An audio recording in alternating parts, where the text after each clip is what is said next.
There's been every indication that the Russians are preparing to have a renewed offensive. At the moment, it looks like the timing that they're going for is close to the 1-year anniversary of their original invasion. So we're looking towards around the 24th of February.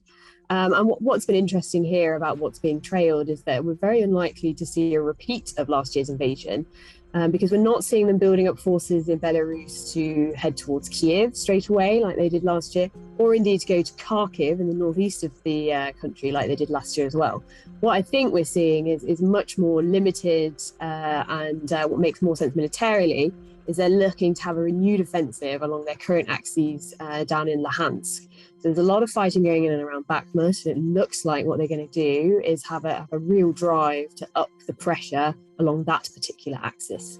And what sort of tactics do you think we'll see the Russians using in this offensive? So we've started to see a pattern emerging with Russian tactics on the ground, very heavy use of artillery, which I expect we'll see again. They've also been using different types of forces. So they've been using mercenaries, in effect, Wagner Group, as well as then using waves of their sort of territorial army, if you like. And then only then do they start to use their regular forces.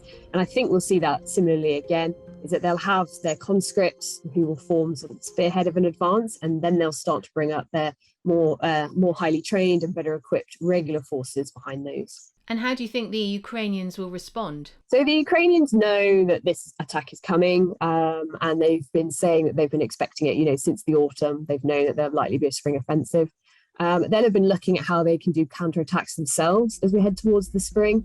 So I think what they'll be doing is continuing to hold the line steady along this particular axis, while hoping that they can exert pressure elsewhere to make sure that the Russian strength will have to be dispersed along the front line and stop Russia being able to concentrate their own forces on this axis.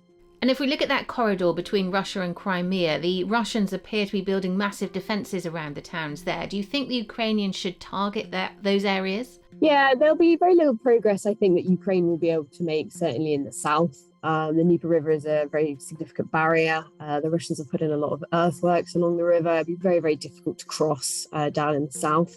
Where the Ukrainians, I think, will have more success is where the terrain is much more conducive to fighting up in the Luhansk area, possibly continuing the advance down from Kharkiv.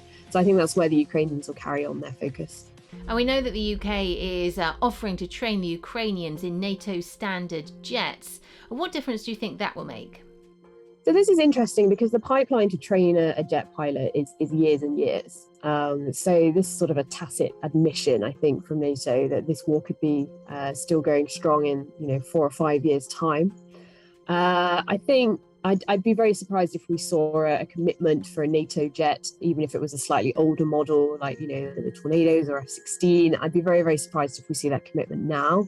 I suspect what this is more about is sending a message to Russia that the West, that there's more commitments that the West are prepared to make.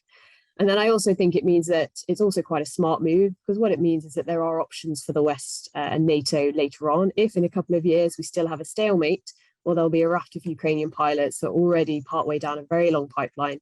And that means that the West can make decisions about whether to give fighter jets at that moment. If you enjoyed this video, don't forget to like and subscribe to our channel.